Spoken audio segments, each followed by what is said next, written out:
God is so good.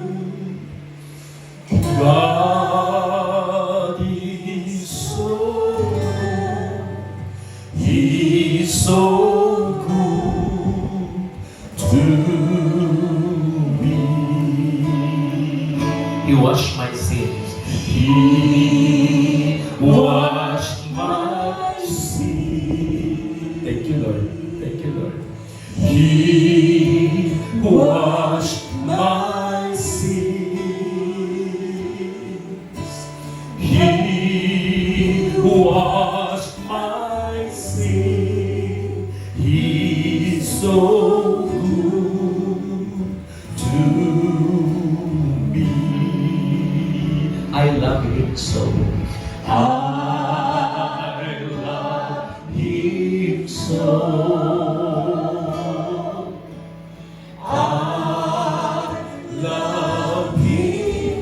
Let's sing with all our hearts. With all our hearts. I love him so. He's so good to me. He cares for me. Sa loob ng 34 years, iningatan ka ng Panginoon.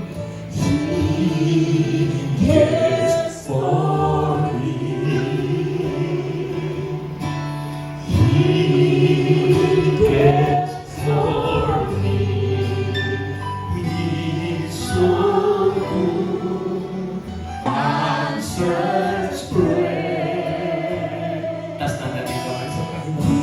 Sinasagot niya ang ating mga panalangin. Siya ang sumagot sa ating mga panalangin. Kahit gaano mang katagal, sumagot ang Panginoon. Amen. He is so good to me.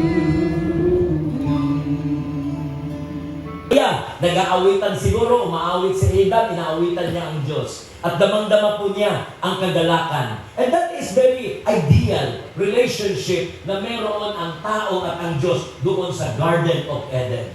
But, meron pong isang malungkot na nangyari. That ideal relationship was ruined. Ito po ay nasira. Ito po ay nawasak sa pamamagitan ng kasalanan. Ang kasalanan ay pumasok dahil sa pagsuway ni Adan at ni Eva ay sinungay nila ang utos ng Panginoon na huwag kainin yung bunga ng halaman ang ipinagbabawal.